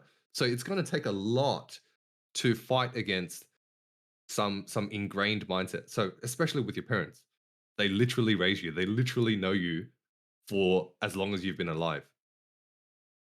You're not going to change their view of you overnight. You're not going to change it in a week, but over a year, over 2 years, slowly, their perception of you will change. It's a long and grueling fight when it comes to changing the perception of your parents. But for the most part, I think now I only have experience of one person, but for the most part, I do think it's worth it. If you can have a healthy relationship with your parents, it's very, very, very much worth it. Same goes with long term friends that you've had, that if they only have a small toxic trait here and there, it's worth trying to change them, trying to change them for the better. But if someone's an outright asshole to you and is showing absolutely no signs of respect for you, walk away. I've got nothing else to add to that. It's just walk away. Now, Yeah. some people will say, "Oh no, how can I walk away? They're my friend, or I have to see them at school." And yeah, I understand. not everything is that simple. Like in school, I wanted to walk away from my bullies, but some places are inevitable. I can't avoid them. If I want to play, let's say I want to play basketball, well, they're playing basketball too. Am I not going to play basketball? Well, some days it got pretty bad. I just walk away and do something else. But for the most part, I enjoyed playing basketball more than like in a way. In hindsight, it was building up my emotional resilience. I wanted to play basketball more than I despised being bullied, which I despised a lot. So that says a lot about how much I liked playing basketball. But for the most part, yeah, it is as simple as just ending the relationship and walking away. All right, I've spoken enough about that. What do you reckon? I mean, yeah, it always is so simple in the greater scheme of things, especially in hindsight. When you're going through something like that. Now I'm going to speak more on the romantic side of things because Mm, you you hit the nail on the head when it comes to dealing with toxic friends, and especially if you have like a toxic dynamic in your family household. I think from a relationship point of view, it's a little more delicate because you've invested on a yeah, on a deeper level in that person. And my first point with dealing with toxic relationships like that would be, one, before you even get into that situation, or even if you're there, you really need to take a step back, assess yourself, and then really do, like you say, like a body scan. And this body scan is going to help you identify your self-worth, identify what it is that you're actually looking for, i.e., what is it that you were looking for when you first got into the relationship and the dynamic started, what you're currently experiencing, what about it is toxic and that you don't like. And once you've made that list and you've started to formulate, or rather, once you've made that list and you've put down the points that you've identified, okay, this isn't working, this is what I wanted, I'm achieving this somewhat, but this is like this is what I find to be like the dampener on the dynamic. You can then begin to formulate your strategy and how you're going to go about it. Because did your camera just die? Hello? yeah. I think my computer just froze for a bit. Yeah, I was like, Am I what happened? back? Yeah, you're back. You're back. Did Okay, you cool. uh could you hear Yeah, everything yeah. still? I heard, but my computer stuttered a little bit. But I heard what you said. Okay, cool. So yeah, it's just like you could then begin to formulate your approach. And again, it's also identify what it is that's toxic and whether or not, there's like a compromise that can be made there. But this compromise isn't so much about the other person as opposed to what you're willing to compromise on, because this is about you. This is about how you're going to deal with it. And uh, now we're talking about this as on the assumption that you've reached the point where, okay, enough is enough. You're tired of being treated poorly, or just not having the dynamics that the two of you had agreed upon being honored. So now you've got to begin your exit strategy. And the exit strategy is something as simple as just being very upfront and direct. And again, this loops back around to self-worth, knowing yourself, knowing just what you're prepared to put up with and what you're not prepared to put up with. Because that is, again, your own sense of self, how you treat yourself, and that's how the world is going to treat you. And to a degree, if you've managed to get into a toxic relationship, it means that there's an element of yourself that has some sort of low value, attached to Hit the yourself, nail on the head. right? Definitely. Because that's the only way that toxicity can be built in Yeah, relationships. it's how you got there in the first place because you had a low self worth. You Exactly. didn't value yourself highly enough, and you just put up with how toxic they were. Whatever, yeah, whatever shit was coming your way, and you were like, oh, okay, well, I guess I deserve it. Or it's like something as simple. Like I see this with so many guys. They'll be on like a massive dry spell, meet one girl, and then they'll be like, Well, Yeah. I mean, it was great at Yeah. first, and then she started to change, and then the worst part is they don't know what it is that actually changed, because this, this is also mentioned in the video that I was listening to earlier today, especially when it comes to male female dynamic. A man makes his woman, and this is not, not in like a, in Oh like my some sort god, of, so sexist. yeah, exactly. It's not like that. It's because Ty actually went on to explain it in this sense. He was like, look, picture this scenario, right? The type of man that you are will dictate the way in which your woman responds to you, right? We're talking romantically here, okay? Because your woman will Mm, then see, okay, this guy, he has X, Y, and Z elements about himself. He carries himself in a certain way. He conducts himself this way. He will tolerate this. Okay, I know what I can get away with him. I know what I can say to him. I know what I can do with him. I know what he's not prepared to deal with if I'm to act this way. Okay, and this is again buzzword. This is like where shit tests and stuff like that get dropped into the equation. Because hypothetically, let's put it this way: say you've got a guy who's very determined, very driven, very confident, very sure of himself. He's a go-getter. He doesn't tolerate disrespect. Okay, this woman will deal with him accordingly. But she could deal with another guy who is very unsure, very like, not so much laid back in the sense that he's just chilled, because everybody wants to be with someone who's quite chilled out and relaxed. But it's like he's got no sense of drive, no sense of determination, is always passing the decision making onto her, right?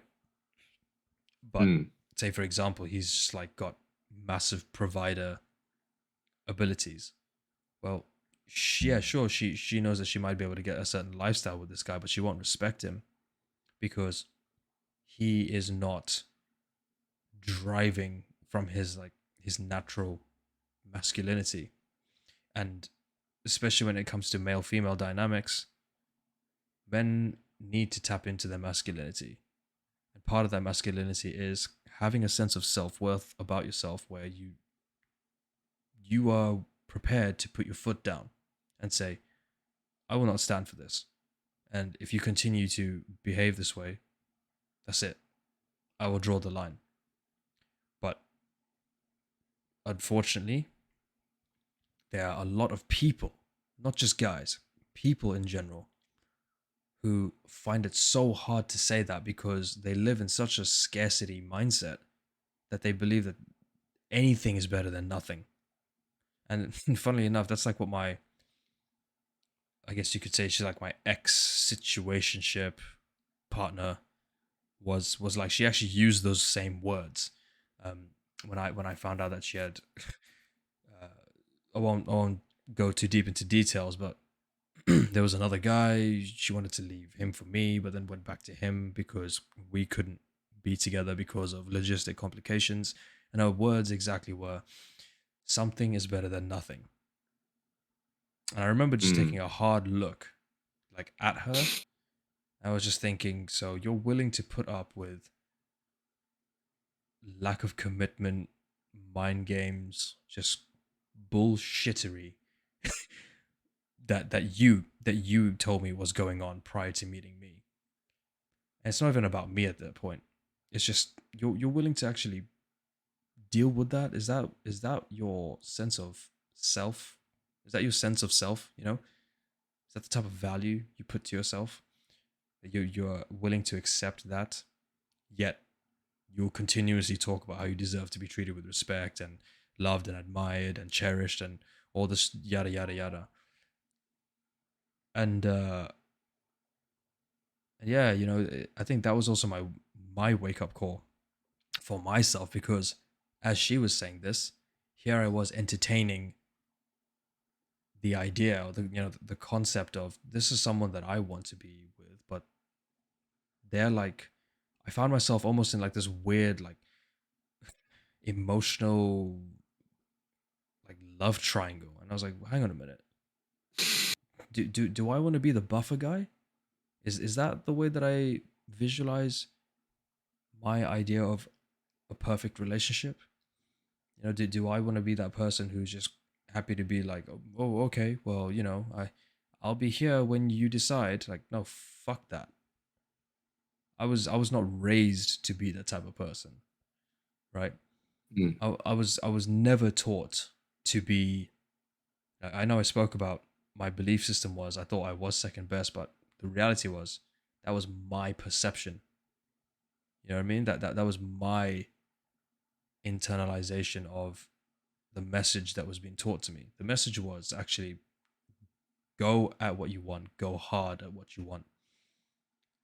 And so long as you're ethical about it, do not stop until you get it. Never, ever accept being second. Because, um, slight deviation, the the point there was like instill a level of healthy competitiveness within myself, and I didn't want that because I lived in that Disney sort of like land where it's like everybody can be first place, everybody can be a winner. It's like no, they are winners and then they are runners up, Yeah. right? And that's just again compounded into different insecurities within myself. But now I've understood that, you know, you also define what your idea of a winner is. And again, it ties into self-worth. So to break Mm. away from that toxic relationship, you have to identify what your sense of self-worth is and then really really dial in what it is you truly want. And if you're not getting that, have the self-respect to just pull the pin, man. Pull the pin, pop smoke, and get the hell out of there because you're not getting what you signed up for. It's like going into a car dealership, laying down the money or the deposit or something for like like say you want to buy like a Mercedes, right? You want to buy like a AMG Merc, and the salesman's like, yeah, yeah, yeah, no worries, no worries. And then you're driving the Merc, right? You're driving it for like 3 or 4 months or whatever, and then overnight, the guy, like the salesman, comes to your house, like takes the Merc, and then just slaps like a fucking Toyota, like a Prius there. But you're still paying the same monthly finance, and you wake up and you're like, you're gonna look at this, and you gonna think to yourself, what the fuck's this? Or you're gonna be like, oh, okay, well, I mean, having something is better than nothing. I'm Mm. just I'm just grateful to have a car. It's like, no, like if I were you, tell them to take that shit back to the showroom and And give me my money back. yeah, give me my money back. Yeah. Go and exercise To and refine stuff. that analogy a bit further, I think it's more like you sign up for the top of the line AMG, Yeah, and then they deliver that on day one. But then a week later, they come back and say, "Oh, sorry, we made a mistake. Actually, the car we gave you was a little too good. We're gonna remove a few of the bells and whistles. It's still an AMG, but here you yeah, go." And a yeah, few weeks exactly. after that, it's like, "Oh, sorry, I made another mistake. Oh, the engine's too powerful. Let's switch it out for Yes, the downgrade it. Yeah, baseline one. Downgrade, downgrade, downgrade." And maybe you don't care about having all the bells and whistles, so you accept the first one. But if you keep accepting it, sooner or later that AMG turns into that Prius, and then you're gonna yes, sit back and wonder because at no single point was the switch or the downgrade so massive that you put your foot down. yeah, But over a long period of time, a year, 2 years, 3 years, what you initially signed up for, the AMG, slowly downgraded and devolved into a Prius. And because at every single stage, the downgrade was so small that you're like, oh, whatever, I'll live with it. Oh, whatever, I'll live with it. Oh, whatever, it's okay. That exactly. at the end, you end up driving that Prius and it's not what you sign up for. Yeah, So I understand, especially with long-term relationships, like romantic ones, you it's very, very, very statistically improbable that you'll land the perfect unicorn and everything will match up and everything's perfect. I don't think that Because exists at all. Yeah, yeah, that's just statistically impossible. So the next best thing is a lot of people will then think, okay, well, if she's not perfect, then I don't want her. Oh, she's got this toxic trait. No, I don't want that. Oh, no, no. And it's like everything, put the foot down. And it's like, oh, no, no, no. Spear and SK said, oh, I should put my foot down. I should not accept this. It's like, oh, if she's not like, she doesn't make, if she doesn't add the perfect amount of salt to my dishes, then she's, Yeah, I don't then want her. it's a red flag, bro. It's a red flag. Cut that off. Yeah, Cut that red off. flag, bro. She used 0.1 gram more salt than the perfect. She's trying to give you high blood pressure so you die and she can take your money, bro.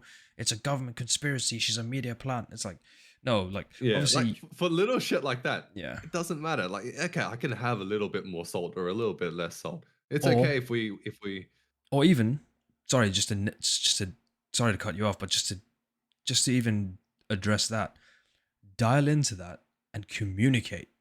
So again, know your self-worth, but then also communicate what's going on, mm, because that is yeah, a that's the that point I was gonna make. is fucking, it's huge, bro. It's a fundamental point to just like life that a lot of people just don't exercise enough. You know, you have a voice Mm, for a reason. It's not just to speak at people. It's to actually communicate with people. And if you're in a toxic relationship, you know, it's not to say that it's all doom and gloom. Things can go like you said, you know, it wasn't exactly toxic, but things were quite bumpy, but you communicated, you and her both communicated and brought it back. Whereas, mm, say even if it does get toxic, you can say that to your partner because maybe they've got stuff going on in their own like background that they've not actually brought up because they feel like they can't for whatever reason. Maybe there's something that you're doing, whether it's consciously or subconsciously, that makes them feel like they can't actually engage with you. You see? So there's levels to this. It's not just like, oh, well, this was toxic. Fuck it. Pull the pin and get out of there. I know I literally said that. mm. I literally said that, but that's to do with Yeah, self worth. but you have to draw the line somewhere. But you use Exactly. your brain to draw the line. If your So self with the worth isn't salt being thing, like it's matched, such a stupid example with the salt thing, but you can just say, "Oh, look, babe, I don't like this much salt. Can you put a little less salt next time?" It's like, oh, "Okay, no worries, babe. I'll yeah, put less salt next time," yeah. and it's fine. Or on the flip Everyone's happy. side, they're like, well, no, fuck you. This is what I'm gonna do because this is what I want to do. That's when you're like, all right, cool. That type of behavior that carries on, that's when you pull the pin and you get the hell Mm, out of there, right? That's just to yeah, wrap that point up. But yeah, communication is key. Let the person know I'm dissatisfied with this relationship. I do not like what's going on right now. And if they're like, oh, what about it specifically? Gauge their reaction. Again, read the room, know the nature of the beast, and then build your strategy on how you're going to, you know, explain what it is that's going on. But that's the most important thing. And funnily enough, the simple act of that is a huge power move when it comes to establishing boundaries, asserting yourself, asserting your boundaries, and also letting the other person, making them aware rather, making the other person aware that you have identified your self worth because you are saying, this is what I believe we were doing. This is the level of treatment that I expect. You're not upholding this end of the deal. Let's uh let's see if we can communicate. Otherwise, no stress. Doors there. Whether it's you or me walking out, one of us is gonna go. yeah, That then puts the ball in their court, and what it does there, it forces them to think. Because a lot of the time, especially with long-term relationships, me having been in two specific ones where it did start to get a bit like toxic, a lot of that was because things were getting stale. Complacency is the killer of development or growth yeah. in any way, shape, or form. So if things are just getting a bit too stagnant, then you need to identify that as soon as possible before it starts to turn into something that's toxic. Because again, it's literally like going back to the car analogy, right?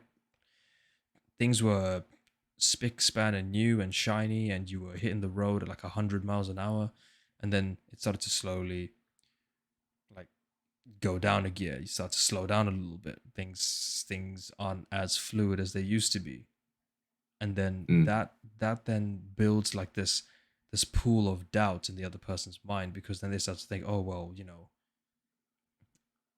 can we like continue this lifestyle or whatever it is, whatever the dynamic is. Okay. But that's where you communicate what's going on, because life life cannot be lived at 100 miles an hour consistently. There has to be a duality, and you have to go through the motions. But again, Yeah. you have to identify that, nip that in the bud before it becomes toxic.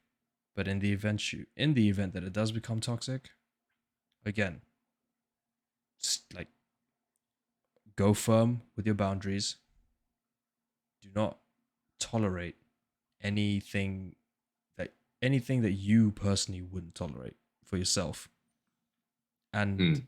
don't be afraid to walk away, because Yeah, one of yeah, that is a big one. A lot of people, myself don't be included, afraid. in the past, I was definitely afraid to walk away. It's like, oh, what if I can't get someone? Maybe this is as good as it gets. What if I can't get someone as good? What if I can't get someone as yeah? It's like that girl. What that girl said: having something, having anything, is better than having nothing. Yeah, Now, with the benefit of hindsight, with the benefit of experience, no, that's definitely not true. But I definitely thought that way once upon a time, that having something is better than having nothing. Even if I end up being a doormat, even if it ends up being detrimental to my physical and mental health, yeah, having something better than having nothing is what I used to think. That's a big one, boys. yeah. Being able This to walk away. I think we should maybe end it on that high Mm, note there, because it's been a yeah, big 2 hours now. podcast. Yeah, Jesus, it's been a big big run, Yeah, long we run. keep telling each other that these things should run for 1 hour, and we end up just having a nice chat for 2 hours. It's not even a podcast; it's just a chat at this point. At this point, yeah, it's literally just like a chat. But yeah, I think the point still stands. Don't like do not Definitely. be afraid to walk away, guys.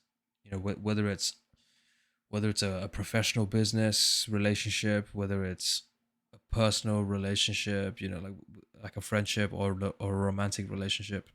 Um, it may seem like taking the hit will sort of, you know, build this idea that you can sort of salvage things in the long run, but the reality is, in the long run, your own sense of self starts to get brought into the question, and that is, in my personal opinion, like the most detrimental price to pay, because when you start questioning yourself and you start bringing your own self-worth into the equation, that's where you start to develop um these complexes of low self-esteem, depression, anxiety, other mental health illnesses, which can take a very long time to pull yourself out of.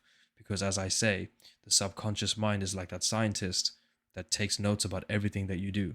So even when you're in that situation and you say, yeah, yeah, yeah, I'm going to tell her, I'm going to tell her, or I'm going to tell them, or I'm going to put my foot down, I'm going to say, no, enough's enough. I want my share of the deal. This isn't what we agreed to. I'm going to pull out. And when you get to the situation and then you then have that moment to double down, but then you back out of it, consciously you'll think, okay, well, you know what? Maybe I'll give him another shot. You know, maybe things will change. But your subconscious mind's going to take those notes down. That scientist will be like, okay, cool, you're a coward. Okay, you're not a man of your Mm, word. You know what? You actually aren't worth that much. Your value isn't as high as we thought it was. And it compounds, man. And then you'll just yeah, it wake up just makes and it even harder for the next time. Because the first time exactly. you don't do it, the next time is like, oh, I didn't do it last time, didn't turn out that bad. Oh, another chance, and another chance, and another chance, and another chance. And it never ends. So Yeah, hold your head high, is what I'd say as my closing and statement. Yep. Head high, chin up, chest out. Honestly, I mean, they teach us this in the army, you know, chin up, chest out.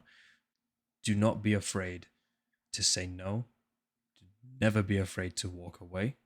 And no matter what you may think, that, you know, this is as good as it gets, I guarantee you, it gets better. You just have to be prepared to let go of what's not serving you. That's my Mm, closing statement. wise words. All right, let's wrap it up. That's it from us today. Enjoy. We're done. Yep. All right, guys, take it easy.